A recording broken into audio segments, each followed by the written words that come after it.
bien dicen que para un alivio siempre hay un remedio. Paso a paso, los grandes remedios dan un gran resultado.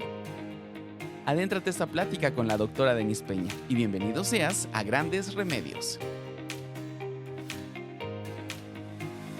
Bienvenidos a este episodio de Grandes Remedios. Estoy aquí con el doctor Javier Morales Manzano. Bienvenido. Gracias, Denise. Él es especialista en urología, cirujano urólogo, y vamos a hablar sobre hiperplasia prostática benigna. Tengo entendido que es muy común. Me gustó mucho ver que la estadística tenía ahí su mnemotecnia, que es más del 50% de los pacientes de más de 50 años tiene hiperplasia prostática benigna, más del 60% si tienen 60 años y más de 80% si tienen 80 años. O sea que es algo muy, muy frecuente. Y sobre todo relacionado con la edad. Es algo que muchas veces los pacientes preguntan, bueno, ¿y por qué? ¿Por qué tengo la próstata? Es parte de la edad, es parte del envejecimiento de la próstata. Sí. Es sumamente común. Y sí tiene algo también de herencia o de antecedentes heredofamiliares que influyen. Si mi padre sufrió de hiperplasia prostática benigna o de un agrandamiento prostático, como comúnmente se le llama, es muy probable que yo también lo pueda llegar a tener. Uh-huh. Y la definición como tal, porque sé que había confusión de que antes le decían hipertrofia y ahora le dicen hiperplasia. Sí, no es hipertrofia, es porque hay un mayor desarrollo de las glándulas o de los acinos prostáticos. Recordemos que la próstata es una glándula que ayuda en la producción de semen y se produce a través de unos acinos prostáticos que hay dentro de ella. Entonces, lo que hay es que se multiplica el número de estos acinos. Por eso es hiperplasia. No es que las células de la próstata crezcan, que es la hipertrofia, sino hay un mayor desarrollo de números celulares que va asociado con el envejecimiento. O sea, aquí los patólogos fueron los que dijeron, no, se llama hiperplasia. Es hiperplasia. Ok. ¿Y cuáles son los síntomas más comunes de HPV? Bueno, la hiperplasia se va a caracterizar por una disminución en el calibre y en la presión con que sale el flujo urinario.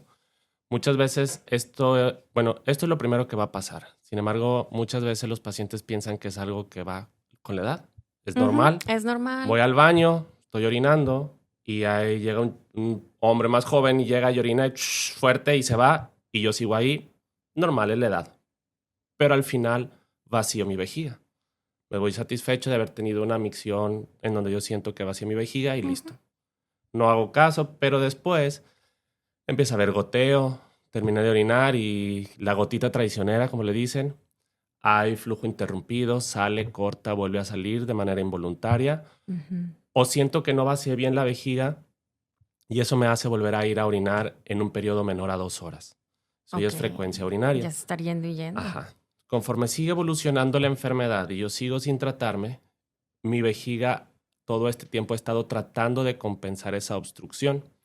Entonces, con el tiempo, la vejiga se empieza a hacer hiperactiva. Apenas siente que llega algo de orina y, hey, vamos a orinar porque abajo está tapado y si no vas, tal vez no la logro hacer. Entonces empieza ya la frecuencia urinaria. Ahí ya vienen los síntomas de pasar de síntomas obstructivos, pasamos a síntomas irritativos. Entonces eso ya me molesta, ya afecta mi calidad de vida. ¿Por qué? Porque estoy en mi trabajo, voy en carretera y me tengo que estar parando a cada rato, tengo que salir de la oficina, ir al baño, en una fiesta cada rato, luego me empiezan a agarrar de carrilla, que el mión, etcétera, ¿sí? Y también mi calidad de sueño. Empiezo a tener frecuencia en la noche o nicturia. Después de los 50 años no es normal despertar más de una vez a orinar. Exacto. Antes se supone que no. Yo a la fecha no me levanto ni una vez a orinar, pero después de los 50 años es normal una vez. Más de eso, hay que ver qué es lo que está pasando. Sí. Entonces el paciente llega, doctor, la pasé muy mal. Desperté ayer 3 veces en la noche a orinar y no dormí y estoy cansado. O llevo hace una semana. Entonces ahí empiezan los síntomas irritativos y ahí es cuando el paciente acude a consulta. Pero ya era un problema que traía años atrás. Preparándome para este tema, justamente vi que había un cuestionario que era como que cuestionario Índice internacional. Ajá. Y me gustó mucho que la última pregunta está curiosa. O sea, las primeras 7 son así como de lo que mencionabas, de que si te levantas al baño en la noche, cuántas veces y todo esto, como que la intensidad. Pero la última pregunta me llamó mucho la atención, que era calidad de vida totalmente, sí. Que era, como lo pusieron me gustó, que era, si tú tuvieras que seguir así ¿lo harías? ¿Qué tan satisfecho estarías? ¿Qué tan satisfecho? Y me gustó mucho porque esa ya lleva a reflexión, ¿no? O sea, esa Sí. ya lleva a, ok, no. Es que es No eso, lo que quisiera dice, el seguir paciente así. piensa que es normal, piensa que es la edad. Ujú. Y no es cierto. Y así como mencionaba la estadística, 80% después de los 80 años va a tener. Pues también hay un 20% que llegan a consultar, se les hace el ultrasonido, no trae crecimiento prostático y el paciente no refiere sintomatología obstructiva, ¿sí? Entonces, es hacer ver al paciente sus síntomas. ¿Por qué? Porque el paciente nos va a dar la pauta del tratamiento. Ujú. Si te fijas, es un índice subjetivo. Sí. Es lo que el paciente nos refiere, ¿ok? Y también hay pacientes muy distintos. Hay pacientes que se llegan a obstruir, a caer en retención urinaria con una próstata de un volumen de 50 gramos. Y hay pacientes que traen próstatas de 80 o 100 gramos y juran y perjuran que orinan Que ellos no perfectamente están bien. bien. Que ellos Entonces, están bien, sí.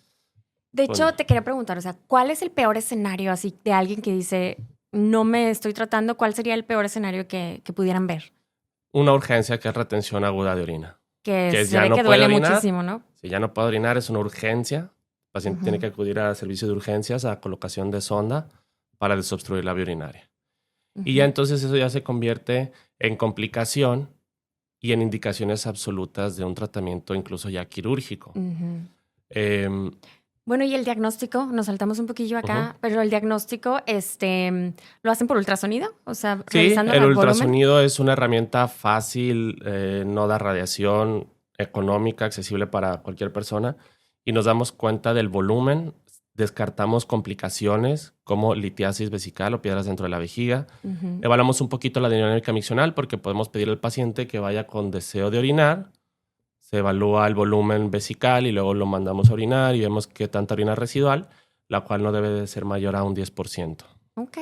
¿Y el antígeno prostático tiene un papel en esto o no? No, el antígeno prostático, bueno, sí es muy importante, pero el antígeno prostático más bien nos va a servir para ver si mi paciente está o no en riesgo de cáncer de próstata. De acuerdo. Entonces, junto con la evaluación, aparte de los síntomas, que es la piedra angular, la ultrasonografía nos ayuda para ver el volumen y el antígeno prostático para ver si mi paciente está en riesgo o no de cáncer de próstata, si se le Ujú. ofrece un tratamiento que va a ir encaminado a solucionar los síntomas o si primero se tiene que descartar la posibilidad de un cáncer de próstata, que también no hay que olvidar que es el cáncer más común en el hombre adulto. Ujú. Ok. Entonces eso sería, ya una vez tenemos el diagnóstico, ¿cuál sería el tratamiento? Ok, iniciamos con medicamentos, ¿sí? Si el paciente es candidato, se inician con medicamentos que no van a ocasionar una disminución del volumen prostático. Lo que van a ayudar es a que el tejido que rodea la uretra prostática se relaje y pueda abrir más ante la acción de micción de la vejiga y permitir un mayor o una mejor calidad del flujo urinario, que el paciente Ujú. vacíe mejor. También hay medicamentos que nos ayudan a calmar o controlar un poquito esos síntomas irritativos, que mi vejiga no esté tan inquieta, tan hiperactiva, que no me despierta tanto. Nada más que ahí sí hay ciertas contraindicaciones que hay que evaluar bien. Depende mucho el volumen prostático del paciente, porque si no caemos en riesgo de ocasionar que el paciente retenga orina. Ujú. No. Entonces, hablas como de los alfa reductasa, ¿verdad? Más o menos son los que... Los alfa bloqueadores. Los alfa bloqueadores. Sí. Ah, ok. Los 5 alfa los reductasa 5, exacto. son también medicamentos se pueden. como finasterida, dutasterida, que nada más hay que tener mucha atención en el antígeno prostático antes de iniciar el tratamiento. Desafortunadamente vemos mucho en consulta que pacientes han sido malamente tratados como terapia única o combinada con este tipo de medicamentos y traían niveles altos de antígeno. Entonces, lo que pasa con estos medicamentos es que al tener un efecto en bloquear la testosterona, después de un lapso de 3 a 6 meses de estarlo tomando, me va a bajar el antígeno a la mitad, Ujú. pero no significa que lo mejoró. Es como ficticiamente. Exacto, lo está ocultando. Entonces hay que saber que si mi paciente lleva tomando todo este tiempo medicamentos como finasterida o dutasteride, su antígeno real es el doble. De acuerdo. Hay que explicarle también que tiene efectos secundarios como disminución de apetito sexual, si hay predisposición a disfunción eréctil no las puede empeorar, incluso puede haber ginecomastia. ¿Por qué? Porque estamos bloqueando parcialmente testosterona. Entonces, también hay muchos pacientes cuando les mencionas esto, Ya dicen, no, esos no me están mejor ese no. gustando. Exacto. Ujú. De acuerdo. O sea, principalmente sería, por ejemplo, bueno, yo realmente como internista empiezan a contarme de estos síntomas, ya sea obstructivos o irritativos, y se los mando a urólogo, ¿verdad? Porque siento que, pues bueno, todo esto se tiene que evaluar con más detalle, lo del antígeno prostático, el volumen de la próstata y pues finalmente el tratamiento, si llega a ser quirúrgico, pues van a ser por parte de los cirujanos urólogos. Entonces creo que ahí se debe de hacer la referencia. Pero solo para entender un poco más el tema, sí sería, por ejemplo, es muy común que yo vea que ya estén con tamsulosina y que no tienen respuesta. Exacto. ¿Ahí qué sigue? Esa es la sexta indicación. Okay. Hay 5 escenarios que son complicaciones de hiperplasia prostática que ya son indicación absoluta de cirugía. La más común, lo que mencionábamos, retención aguda de orina. Uh-huh. Ya te tapaste. Hay veces que, bueno, quítame la sonda, me vuelvo a... O sea, ya no hay vuelta de hoja. Tu vejiga ya no puede más. Uh-huh. Hay que desobstruir. 2, que formemos piedras en vejiga. Hay que entrar, quitar la piedra y de una vez, si se puede, resolver la causa que generó la piedra, que fue la obstrucción, Uh-huh. o es decir, una orina residual, que en este caso el paciente debe de ser propenso a formar cálculos urinarios y como hay orina estancada, orina residual, se forma piedra. 3, infecciones de orina recurrentes. Un hombre no es normal infecciones urinarias. Solo en el primer año de vida los hombres tenemos más riesgo de infecciones urinarias que una mujer. Pero después de ahí, no. Una infección urinaria en un hombre siempre se debe de evaluar. ¿Por qué tuvo infección urinaria? No es normal tratamiento antibiótico y bye. Traigo un mal de orín. No, espérame, eres hombre, no debes de ¿Por traer qué? eso. Uh-huh. ¿Sí? O traes prostatitis, o traes piedras, o traes orina residual y estás con sintomatología obstructiva, solo no te has dado cuenta. Uh-huh. 4, sangrados macroscópicos en la orina recurrentes. Orino con sangre, tratamiento o otra vez sangré. Hay que evaluar la vía urinaria. Si no hay nada más y hay crecimiento prostático, es la causa. Y eso es tratamiento quirúrgico. Y 5, pacientes con riesgo de insuficiencia renal que tienen sintomatología obstructiva. Si ese paciente está batallando con su función renal, no puede darse el lujo de también tener dificultad miccional. Exacto, orina residual que en algunos pacientes favorece reflujo y eso va a empeorar la función renal. Y 6, lo que mencionabas, que a pesar del tratamiento no mejores o no tengas una micción satisfactoria, pues no te está funcionando, ya eres candidato a otro tratamiento. Ok. Y la cirugía de la que estamos hablando es la resección. Sí, actualmente es resección transuretral con energía bipolar, que es una técnica muy segura. Nos permite estar trabajando 2 horas fácilmente sin riesgo de complicaciones como otras técnicas antes. No ocasiona falla renal, no ocasiona hiponatremia dilucional, no alteraciones miocárdicas. Y la otra también es la cirugía con láser olmio, que está entrando muy de moda. Sobre todo está recomendada en próstatas de más de 150 gramos, que es la técnica OLEP o enucleación con láser. Uh-huh. También se puede hacer con energía bipolar, pero son procedimientos de mínima invasión donde generalmente ya el paciente es dado de alta el mismo día a casa y la sonda la usa solo un par de días. Excelente, ok. Bueno, pues me gustó mucho cómo lo desarrollaste. Muchas gracias cómo desarrollaste este tema. Ya por último, nada más, algo que a veces es un poco cultural. Es como, ¿qué le dirías a un paciente que a veces le da vergüenza? Tenemos pacientes que sí, a veces conmigo no se quieren abrir y nada más me dicen, oye, ¿conoces un urólogo? Y yo, bueno, sí, pero no los presiono, nomás les doy el número. Pero ¿qué les dirías? Porque hay personas que no se acercan al médico porque son a lo mejor síntomas que les da pena. Mira, no creo que les dé pena. Yo creo que el principal temor que vemos en la consulta es la exploración dígito-rectal, tacto rectal. ¿Sí? Ok, ¿tú crees que esa es su preocupación? Sí, eso es lo principal. A la fecha, pacientes hablan y, oye, doctor, ¿y usted todavía revisa con el dedo? Tenemos el ultrasonido, tenemos el antígeno prostático. Si el antígeno prostático está normal, vale, o sea, no tengo que estar buscando otra cosa.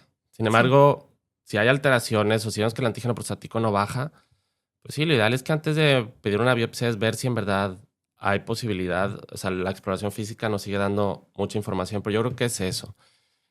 Y también va mucho de la mano que el paciente con trastornos prostáticos o trastornos miccionales, ya sea hiperplasia o prostatitis, tienen también disfunción eréctil. Entonces deben de acercarse y van a recibir tratamiento y va a mejorar bastante su calidad de vida. Mejoramos función eréctil, mejoramos la micción, que el paciente pueda volver a sus actividades cotidianas como era antes.